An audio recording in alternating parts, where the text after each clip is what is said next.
আসসালামু আলাইকুম প্রিয় ফেসবুক বন্ধুরা, আমি আইজুল হক পার্থ মুন্সিগঞ্জের গজারিয়া থেকে আপনাদের সাথে যুক্ত হয়েছে একটি কষ্টদায়ক বিষয় শেয়ার করার জন্য। মুন্সিগঞ্জের গজারিয়া গতকাল রাত 12টার পরে বালুকান্দি ইউনিয়নের বড়রায়পাড়াতে হঠাৎ অগ্নিকাণ্ডের ঘটনায় একদম নিঃস্ব হয়ে গেছে 3টি পরিবার। বড়রায়পাড়া গ্রামের 3টি পরিবার নিঃস্ব হয়ে গেছে অগ্নিকাণ্ডের ঘটনায়। আমি আপনাদেরকে সরজমিনে সেই সর্বশেষ আজকে কি অবস্থা রয়েছে আমি আপনাদেরকে দেখাতে এবং জানাতে চেষ্টা করব। বড় কথা হচ্ছে কি, ইতিমধ্যে আমাদের ফায়ার সার্ভিস কিন্তু জানিয়েছে যে অগ্নিকাণ্ডের ঘটনা সচরাচর শর্ট সার্কিটের মাধ্যমে যদি হয়ে থাকে তাহলে সেই বিষয়টা ওনারা আমাদেরকে নিশ্চিত করেন, কিন্তু এই ঘটনাটা কিন্তু ওনারা বারবারই বলছেন যে তদন্ত সাপেক্ষে বলা যাবে। তো তদন্ত সাপেক্ষে বলা যাবে মানে তাৎক্ষণিক ওনারা আমাদেরকে নিশ্চিত করে নেয় যে এই ঘটনাটা শর্ট সার্কিটের মাধ্যমে হয়েছে। তো আমরা দেখতে পাচ্ছি যে এই ঘরগুলো আসলে একদম খালি, ঘরের খাম্বাগুলো শুধু দাঁড়িয়ে আছে আর সব কিছু কিন্তু পুরো ছাই হয়ে গেছে। টিনগুলো একদম বাঙালিতে পরিণত হয়েছে। উৎসুক জনতা, এলাকার মানুষজন এখানে এসেছেন। আমরা একটু কথা বলার চেষ্টা করব এই বাড়ি মালিকদের একজন জনাব হোসেন মিয়া, উনি একজন নিঃস্ব পথে। আমি একটু কথা বলার চেষ্টা করব। কি হয়েছিল একটু বলেন তো? কিছু ভাষা নাই আমার, মানে কখন হয়েছিল এই ঘটনাটা? গতকাল অত রাত কত 11টা মাস এই মনে হইতে পারে। আমার লোকের কোনো টাইম ছিল না, সেটা টাইমটা কইতে না সঠিক। আচ্ছা, আমি দোকান থেকে জ্বর গেলে একজন আমার কইতাছে তোর এদিকে আগুন দেওয়া যাইতেছে, দৌড় বেড়াই দিয়ে আমার ঘরের মধ্যে আগুন। আল্লাহ কেনাই আপনি এই ঘরে কালকে লোকজন ছিল না? আমি হ্যাঁ, লোকজন ছিল না, কোনো লোক নাই তো ঘরের মধ্যে।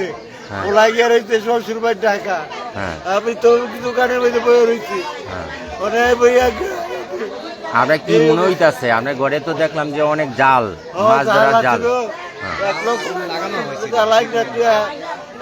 শ্বশুর বাড়ি। আমি তো ঘরে নাই, ঘরে থাকলে এসে কইতাম একবারে শেষ। আমি আর তো কিছু নাই।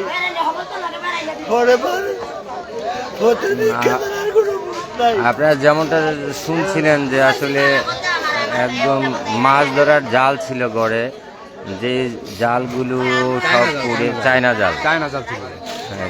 1 লক্ষ টাকার জাল আসছিল। 1 লক্ষ টাকার কিস্তি উঠে জাল গেলে আসছে, কিস্তি কইরা জাল গেলে কিস্তি উঠে জাল লাগানোর লেগে ওই জালি ফোড়নের লেগে আগুনটা লাগাইছে যে কোনো মানুষ। আচ্ছা, আপনার নাম কি? আমার নাম আনোয়ার। এই গ্রামের বাড়ি? আমার বাড়ি ওই উরিপুর, মেয়ের জামাই। হ্যাঁ হ্যাঁ, যার ঘরটা পড়ছে আর আমি বড় তুলা ভাই। আচ্ছা, তো আপনার মনে হচ্ছে যে এই জালগুলোর মধ্যে আগুন ধরানোর জন্য লাগানো হয়েছে এটা যে কোনো লোকে, বুঝছেন? ওই ঘরটার মধ্যে কি আর চাস্তো ভাইয়ের ঘরেও কি জালি ছিল না?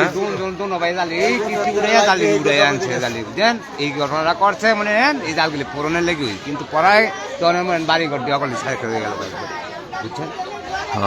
আচ্ছা, ঠিক আছে। এটি তো মনে হয় বাড়ি ঘর দিয়ে আপনারা মাসুম, আমি জানলাম এটা আপনার ঘর। আপনি কালকে বাড়িতে ছিলেন না? না, আজ থেকে 7 দিন আগে আমি ঢাকা গেছিলাম বেড়াইতে বলে শ্বশুর ভাই। হ্যাঁ, 9টা 10টা বাজে আমি আবার আবার কথা কইছি ফোনে। 10টার পরে দিয়া এই আধা ঘন্টা পরে আবার আরেকটা ফোন আইছে কি যে আমার ঘর আগুন লাগাই দিচ্ছে। আপনি তখন গতকাল শ্বশুর বাড়িতে ছিলেন? আচ্ছা, সকালবেলা এসেছেন? না না, আমি আইছি কত আধা ঘন্টা আইছি আমরা। আচ্ছা, জালগুলি এখনো ব্যবহারই করেন নাই? না একদম না, না, নতুন একবার ব্যবহারই করে নাই, জাল আইন না নিউ নতুন জাল। হ্যাঁ, প্রিয় ফেসবুক বন্ধুরা, আপনারা দেখতে পাচ্ছেন যে আসলে মাছ ধরার যে জাল, এই জালের এই জিনিসগুলি সকল চায়না জাল আর কি, এগুলো ছিল ক্রয় করা। তো তারপর থেকেই কিন্তু তারা যেটা জানাচ্ছে আর কি, যে এই চায়না জালগুলো ঋণ করে অনেকটা কিস্তির মাধ্যমে এই জালগুলো ক্রয় করা, একদিনের জন্য ব্যবহার করা হয়নি। তারপরে গতকাল বাসা ছিল না, আগুনে পুরো সব ক্ষতিগ্রস্ত হয়ে গেছে।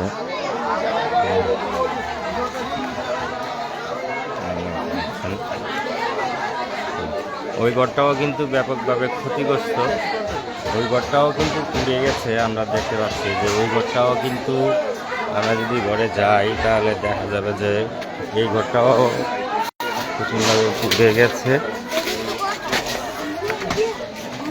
এই ঘরটাতেও কিন্তু মূলত আসলে কিছু নাই,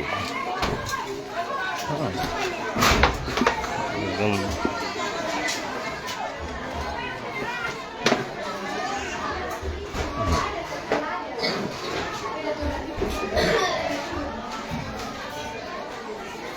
ঘরটাতেও কিছু নাই।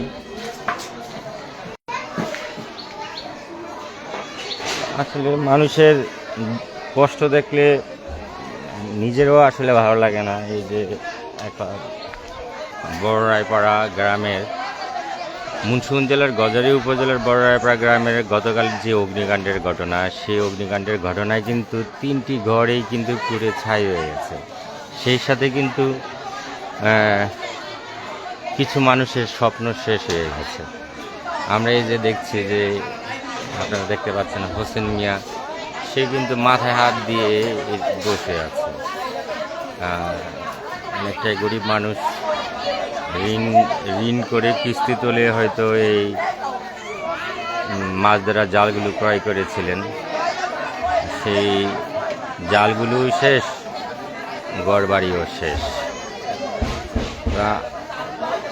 আমি স্থানীয় মুন্সিগঞ্জ জেলা প্রশাসন, উপজেলা প্রশাসন, সেই সাথে বালুয়াকান্দি ইউনিয়ন পরিষদকে অনুরোধ করব যে মেহরবানি করে এই 3টা পরিবারের পাশে যেন ওনারা একটু দাঁড়ান।